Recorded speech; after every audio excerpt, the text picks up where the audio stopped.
नमस्कार. RRC नेटवर्कच्या ताज्या बातमीपत्रात आपले स्वागत.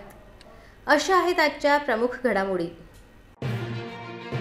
हेडलाइन्स प्रस्तुत करता Marcus the readymade multibrand showroom. सर्वोत्तम quality, fresh stock, latest designs, reasonable rate. LRT college road, Raghuvanshi Mangal कार्यालयाच्या बाजूला, अकोला. वंचितच्या भूमिकेनंतर महाविकास आघाडी अकोल्यात उमेदवार देणार का? नागरिकांना पडला प्रश्न.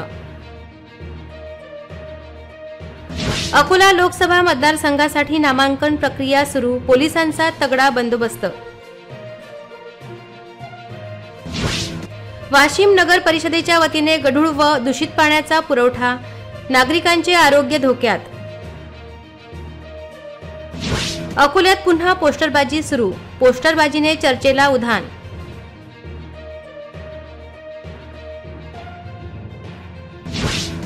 पुरवठा विभागात कामानिमित्त नागरिकांना बसावे लागते तात्काळात, अधिकाऱ्यांचे दुर्लक्ष.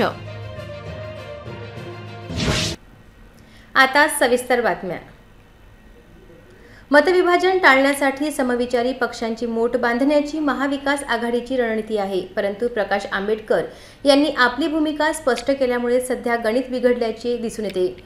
महाविकास आघाडी व वंचितमध्ये तोडगा निघणार का, यावरही कोणी बोलण्यास तयार नाही. त्यामुळे अकोला लोकसभा मतदारसंघात महाविकास आघाडीतर्फे उमेदवार देणार का, असा प्रश्न उपस्थित झाला आहे. लोकसभा निवडणुकीसाठी आजपासून अकोला लोकसभा मतदारसंघात नामांकन अर्ज दाखल करण्याची प्रक्रिया सुरू झाली आहे. भारतीय जनता पार्टीने अनुप धोत्रे यांची उमेदवारी जाहीर केली असून वंचित बहुजन आघाडीच्या वतीने ॲडव्होकेट प्रकाश आंबेडकर यांची उमेदवारी घोषित करण्यात आली आहे. प्रकाश आंबेडकर यांनी आपले 8 उमेदवार जाहीर केल्यानंतर आणि काँग्रेसच्या नागपूर येथील उमेदवाराला पाठिंबा जाहीर केल्याने आता अकोला लोकसभा मतदारसंघासाठी महाविकास आघाडी किंवा काँग्रेसच्या वतीने उमेदवार दिला जाणार का, याची उत्सुकता शिगेला लागली आहे. अकोला लोकसभा मतदारसंघासाठी स्थानिक पातळीच्या नेत्यांनी काँग्रेसच्या वतीने डॉक्टर अभय पाटील यांना पसंती दिली आहे. त्यामुळे सध्या तरी काँग्रेसच्या वर्तुळामध्ये त्यांच्या नावाची जोरदार चर्चा सुरू आहे. परंतु प्रकाश आंबेडकर यांनी काँग्रेसला 7 ठिकाणी पाठिंबा देणार असल्याचे पत्र दिल्यामुळे गुगली टाकून एक प्रकारे काँग्रेसला कोंडीत धरल्याची चर्चा होत असल्यामुळे अकोला लोकसभा मतदारसंघात महाविकास आघाडीच्या वतीने उमेदवार दिला जातो की प्रकाश आंबेडकरांना पाठिंबा जाहीर केला जातो, याबाबत अनेक तर्कवितर्क लावल्या जात आहेत. 4 एप्रिलपर्यंत उमेदवारी अर्ज दाखल करण्याची शेवटची तारीख असल्याकारणाने पुढील 6 दिवसात काय घडामोडी होतात याकडे संपूर्ण अकोलावासी यांचे लक्ष आहे. अकोला लोकसभा निवडणुकीसाठी उमेदवारी अर्ज दाखल करण्याच्या प्रक्रियेला आजपासून प्रारंभ झाला आहे. त्याकरिता जिल्हाधिकारी कार्यालयाच्या परिसरात मोठ्या प्रमाणात पोलीस बंदोबस्त तैनात करण्यात आला होता. जिल्हा निवडणूक अधिकारी कार्यालय परिसरात पोलीस बंदोबस्तामुळे सामान्य नागरिकांसाठी रहदारी बंद होती. अकोला लोकसभेसाठी 26 एप्रिल रोजी मतदान होणार असून आजपासून नामनिर्देशन पत्र भरायला सुरुवात झाली आहे. निवडणूक निर्णय अधिकाऱ्यांच्या कार्यालयात 5 पेक्षा जास्त व्यक्तींना प्रवेश करता येणार नाही. तसेच वाहनांच्या ताफ्यामध्ये 3 पेक्षा अधिक वाहने असू नयेत, असेही प्रशासनाकडून स्पष्ट करण्यात आले आहे. लोकसभा निवडणूक 16 मार्च रोजी दुपारी जाहीर झाल्यानंतर आचारसंहिता लागू झाली. अधिसूचना जाहीर करण्यासह निवडणूक प्रक्रिया पूर्ण होण्यापर्यंतच्या तारखा जाहीर करण्यात आल्या. निवडणूक प्रक्रिया व्यवस्थित पार पाडण्यासाठी प्रशासनाकडून तयारी करण्यात येत आहे. निवडणूक विषयक कामे व्यवस्थितरित्या होण्यासाठी विविध 17 समित्या गठीत करण्यात आल्या आहेत. आज नामांकन भरण्याचा पहिला दिवस होता. पहिल्या दिवशी अकोला लोकसभा मतदारसंघासाठी एकही नामांकन अर्ज दाखल झाला नसल्याची माहिती निवडणूक विभागाद्वारे देण्यात आली आहे. वाशिम शहरात नगरपालिकाद्वारे केला जाणारा पाणी पुरवठा हा अत्यंत गढूळ आणि दूषित केला जात आहे. त्यामुळे नागरिकांच्या आरोग्यावर परिणाम होऊन अनेक आजार उद्भवत आहेत. या होणाऱ्या दूषित पाण्याकडे मुख्याधिकारी यांनी लक्ष देऊन स्वच्छ पाणी पुरवठा केला जाण्याची मागणी नागरिकांमधून केली जात आहे. वाशिम शहरात 10 दिवसाआड पिण्याच्या पाण्याचा पुरवठा नगरपालिकेकडून करण्यात येत आहे, तर दुसरीकडे पुरवठा केला जाणारा हा पाणी पुरवठा अत्यंत दूषित आणि गढूळ येत आहे. या पाण्याचा रंग पिवळा आहे. यामध्ये मोठ्या प्रमाणात खार दिसून येत आहे. या पाण्यातून दुर्गंधित वास येत आहे. हे पाणी पिल्यास नागरिकांच्या आरोग्यावर विपरीत परिणाम होण्याची शक्यता नाकारता येत नाही. एकीकडे पाणी कर आणि घराचा कर वसूल करण्यासाठी नगरपालिकेच्या मुख्य अधिकारीसह संपूर्ण ताफा शहरात फिरताना दिसून येत आहे। ज्या प्रकारे नगरपालिका कर वसूल करण्याकडे लक्ष देत आहे, तसेच होणाऱ्या दूषित पाण्याकडे नगरपालिकेच्या मुख्य अधिकारी यांनी लक्ष देऊन स्वच्छ पाणी पुरवठा कसा करता येईल याकडे लक्ष देण्याची गरज आहे। मात्र आता तरी स्वच्छ पाणी पुरवठा होणार का हे पाहणे महत्त्वाचे ठरणार आहे। वंचित बहुजन आघाडीचे राष्ट्रीय नेते प्रकाश आंबेडकर यांनी वंचित बहुजन आघाडीकडून उमेदवारी जाहीर केली असून यासह इतर पक्षांच्या उमेदवारांसह आपली उमेदवारी जाहीर करताच अकोला शहरात पुन्हा एकदा विविध डायलॉग असणारी बॅनरबाजी सुरू झाली आहे। अकोला शहरातील मुख्य चौकात आणि प्रकाश आंबेडकर यांच्या निवासस्थानाजवळ बुद्धिस्ट सोसायटी ऑफ इंडिया अकोलाच्या सौजन्याने आ रहा है हिम्मतवाला ही है राइट चॉइस असे बॅनर झळकले आहेत। यापूर्वीही अकोल्यात विविध संदेश देणारे बॅनर झळकले होते। या माध्यमातून नेमका काय संदेश द्यायचा आहे याबाबत तर्कवितर्क लावले जात आहेत। निवडणुकीची रणधुमाळी दिवसेंदिवस रंगतदार होत असून संपूर्ण राज्याचे लक्ष अकोला लोकसभा निवडणुकीकडे लागले आहे। 26 एप्रिल रोजी अकोला लोकसभेसाठी निवडणूक होत असून 4 जून रोजी निवडणुकीचा निकाल जाहीर होणार आहे। शेवटी अकोल्यात कोण बाजी मारणार आणि कोणी हिम्मतवाला ठरणार याचे उत्तर 4 जून रोजी मिळणार आहे। अकोला जिल्हाधिकारी कार्यालयात असलेल्या अन्नधान्य पुरवठा विभागाच्या कारभाराने नागरिकांच्या समस्या दिवसेंदिवस वाढत चालल्या आहेत। जिल्ह्यात उन्हाचा पारा वाढत चालला असताना नागरिकांना रेशन कार्डच्या कामकाजासाठी वेट अँड वॉच करावा लागत आहे। त्यामुळे नागरिकांमधून संतप्त भूमिका व्यक्त होत आहेत। जिल्ह्याच्या तापमानाचा पारा चांगलाच वाढत चालला आहे। या निवडणुकीच्या पाऱ्यात अनेक विभागातील अधिकारी आणि कर्मचारी कामात व्यस्त असून काही विभागात अधिकारी आणि कर्मचारी मोजकेच असल्याकारणाने त्याचा परिणाम सामान्य नागरिकांच्या कामावर पडला आहे। जिल्हाधिकारी कार्यालयातील अन्नधान्य पुरवठा विभागात रेशन कार्डच्या कामकाजासाठी येणाऱ्या नागरिकांना तापत्या उन्हामध्ये तात्काळात उभे राहावे लागत आहे। या विभागाच्या कार्यालयात रेशन कार्ड संबंधित कामकाजासाठी नागरिकांना वेट अँड वॉच करावा लागत असून या विभागात कर्मचारी अधिकारी यांची अल्प प्रमाणात उपस्थिती दिसत आहे। तापत्या उन्हात आपल्या कामासाठी नागरिकांना तासनतास उभं राहावं लागत असून काम वेळेवर होत नसल्याचे नागरिकांचे म्हणणे आहे। तसेच या विभागात रेशन कार्ड संबंधित कामकाजासाठी येणाऱ्या नागरिकांना पिण्याच्या पाण्याची व्यवस्था नसून बालक आणि वृद्ध नागरिकांना जिल्हाधिकारी कार्यालयाबाहेर विकतच्या पाण्यावर तहान भागवावी लागत आहे। या समस्यांकडे आता संबंधित विभागाच्या अधिकाऱ्यांनी लक्ष देण्याची गरज आहे। कमी करायसाठी सकाळी 9:30 वाजतापासून आलेला आहे। फॉर्म पुटअप केला, त्याच्यानंतर उभंच्या उभंच आहे। 1.5 ते 2 घंटा इथं लाईनच हालत नाही। समस्या म्हटलं म्हणजे आणखीन फॉर्मच सबमिट नाही झाला। किती तास उभे राहिले? 1.5 तास झाला आता। काय मागणी आहे तुमची? काय हे राशन कार्ड मधून नाव कमी करायचं आहे, हे फॉर्म पुटअप करायचं आहे। या त्यांना अंदर जे काम करतात त्यांना सरच 4-4, 5-5 वेळा बोलावतात। कम से कम 2 घंटे से मैं लाइन में खड़ा हूँ और उसके अलावा यहाँ पर लोगों की समस्या सुनने वाला कोई नहीं है। बस हम रेशन कार्ड के ऑफिस में आए हुए हैं, किस काम का? शस्त्र क्रिया के लिए, वैद्यकीय काम के कागज के लिए। और क्या समस्या है? और समस्या यहाँ पर बुजुर्ग लोग जो खड़े हैं और यहाँ पर एक ही खिड़की होने के बाद में व्यक्ति एक ही काम कर रहा है, किसी को बोलते तो हमको मालूम नहीं है। साहब 10 बार ये बस समस्या है। पानी पीने की सुविधा क्या मांग है? हाँ, हमारी मांग है कि यहाँ पर 2-4 व्यक्ति ज्यादा लगा के लोगों को काम जल्दी होने को होना। कार्ड के नाम बढ़ाने के लिए। क्या हुआ? कब से खड़े थे? ये 10 बजे से खड़ा हूँ मैं।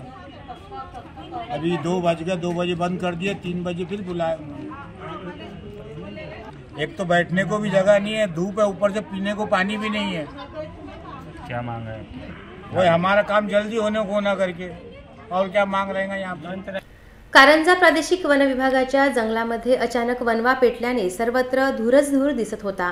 घटनेची माहिती मिळताच कारंजा वनपरिक्षेत्र अधिकारी तसेच वनोजा येथील वन्यजीव प्रेमींनी घटनास्थळी पोहोचत जंगलामध्ये लागलेली आग आटोक्यात आणली। सदरच्या घटनेमध्ये प्रादेशिक वन विभागाच्या जंगलातील 5 ते 6 एकर जमिनीवरील वनसंपदा नष्ट झाल्याची माहिती मिळाली आहे। अकोला जिल्ह्यासह वाशिम जिल्ह्यात सर्वत्र उन्हाचा पारा सातत्याने वाढत असून यामुळे जंगलात आग लागण्याच्या घटनांमध्ये सातत्याने वाढ होताना दिसून येत आहे। अशातीलच एक घटना काटेपूर्णा अभयारण्याजवळील वाशिम प्रादेशिक वन विभागाच्या जंगलामध्ये घडल्याचे दिसून आले। अकोला मंगरुळपीर रोडवरील वनोजा येथील प्रादेशिक वन विभागाच्या जंगलात अचानक वनवा पेटल्याने सर्वत्र उंच धूर दिसून येत होता। सदर आग लागल्याची माहिती वाशिम वन विभाग तसेच वनोजा येथील निसर्गप्रेमी युवकांना मिळताच त्यांनी तात्काळ घटनास्थळी पोहोचून फांद्यांच्या सहाय्याने आग विझवण्याचा प्रयत्न केला, परंतु आग जास्त प्रमाणात असल्याने त्यांना ब्लोअर मशीनचा वापर करावा लागला। 3 तासांच्या अथक प्रयत्नानंतर 4 ब्लोअर मशीनच्या सहाय्याने वन विभागाच्या कर्मचाऱ्यांनी तसेच वनोजा येथील निसर्गप्रेमी युवकांनी आग आटोक्यात आणली। आज घडलेल्या या घटनेमुळे प्रादेशिक वन विभागाच्या जंगलातील 5 ते 6 एकर जमिनीवरील वनसंपदा जळाल्याची माहिती मिळाली आहे।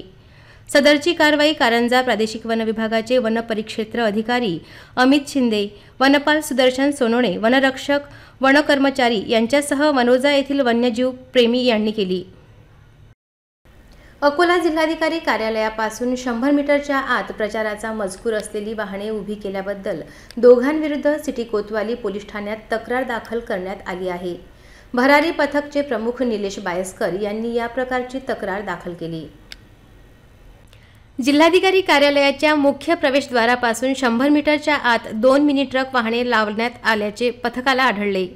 वाहनाच्या दोन्ही बाजूंवर फ्लेक्सवर विकसित भारत मोदींची गॅरंटी व कमळ पक्षचिन्ह आदी प्रचार मजकूर आढळून आला। पथकाच्या सदस्यांनी तात्काळ नोंद घेतली। पथकाने चालकांना विचारणा केल्यावर वाहनावरील फ्लेक्स काढून दोन्ही वाहन चालके वाहन घेऊन परिसरातून निघून गेले। अंबादास नरवाडे व निवृत्ती जाधव अशी चालकांची नावे आहेत। या वाहनांना परवानगी प्राप्त नसल्याने व प्रचार मजकूर असलेले वाहन निवडणूक निर्णय अधिकाऱ्यांच्या कार्यालयाच्या परिसरात आणल्याने आचारसंहितेचा भंग झाला असून भारतीय दंड संहितेनुसार गुन्हा नोंदवावा अशी लेखी तक्रार पथक प्रमुख बायस्कर यांनी सिटी कोतवाली येथील ठाणेदार यांच्याकडे छायाचित्रणाची सीडी व वाहन चालकांच्या आधारपत्र व माहितीसह दाखल केली आहे। तक्रार प्राप्त होताच पोलीस ठाण्यात गुन्हा दाखल करण्याबाबत कार्यवाही सुरू करण्यात आली असल्याचे समजते। अकोला शहरवासियांसाठी अवैध पार्किंग दिवसेंदिवस डोकेदुखी ठरत असून यामुळे वाहतुकीला अडथळा निर्माण होण्याच्या अनेक घटना शहरात घडत आहेत। जुन्या बस परिसरात मोठ्या प्रमाणात खासगी गाड्यांची अवैध पार्किंग दिवसेंदिवस वाढत असून कारवाई मात्र शून्य आहे। बस स्टँड परिसरात 100 मीटर अंतरापर्यंत कुठलीही अवैध पार्किंग नसावी या संदर्भात जिल्हा पोलीस अधीक्षकांचे आदेश असतानाही अवैध गाड्या पार्किंग करून वाहतूक करणाऱ्या खासगी वाहन चालकांनी पोलीस अधीक्षकांच्या आदेशाला केराची टोपली दाखवली असल्याची भावना व्यक्त केली जात आहे। जुन्या बस स्टँड परिसरात मोठ्या प्रमाणात खासगी गाड्या पार्किंग केल्या जातात, ज्यामुळे परिवहन महामंडळाच्या बस आगारामध्ये येताना अनेक अडचणी निर्माण होत आहेत।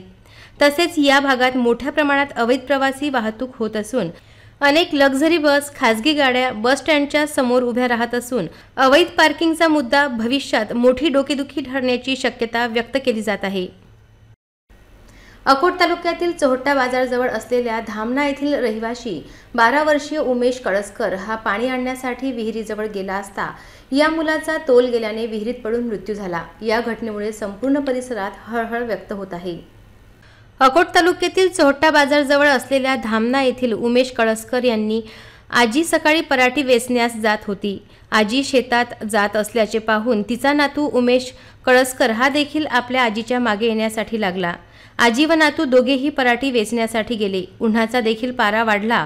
ऊन तापत असल्याने ओम यांच्या आजीला तहान लागली। जवळ असलेले पाणी संपल्याने समोरून विहिरीतून पाणी आणण्यासाठी 12 वर्षीय ओम गेला आणि तेथेच त्याचा घात झाला। विहिरीत तोल गेल्याने अमोल खोल विहिरीत पडला। आपला नातू विहिरीत पडल्याची बाब आजीच्या लक्षात येताच त्यांनी जवळपासच्या नागरिकांची मदत घेत अर्धा तास अथक प्रयत्नानंतर ओम उमेश कळसकर या 12 वर्षीय मुलाचा मृतदेह मिळून आला। घटनेची माहिती मिळताच घटनास्थळावर दहीहंडा पोलीस स्टेशनचे ठाणेदार पुरुषोत्तम ठाकरे, हेड कॉन्स्टेबल अनिल भांडे, कर्मचारी राहुल खांडवाई, होमगार्ड आदी उपस्थित राहून पंचनामा करून सदर मृतदेह अकोला शासकीय रुग्णालयात हलविण्यात आला। आजीसोबत निघालेल्या नातवाची अखेरची भेट ठरलेल्या या घटनेमुळे संपूर्ण परिसरात हळहळ व्यक्त होत आहे। पुन्हा एक नजर टाकूया आजच्या प्रमुख घडामोडींवर।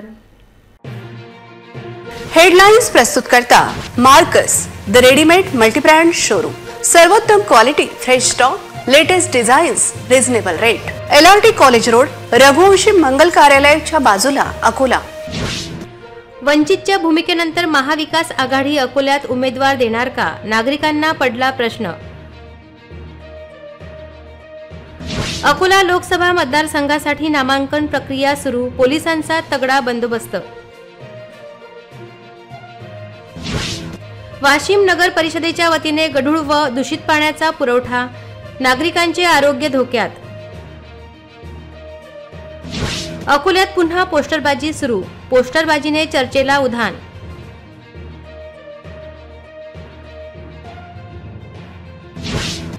पुरवठा विभागात कामानिमित्त नागरिकांना बसावे लागते तात्काळात, अधिकाऱ्यांचे दुर्लक्ष.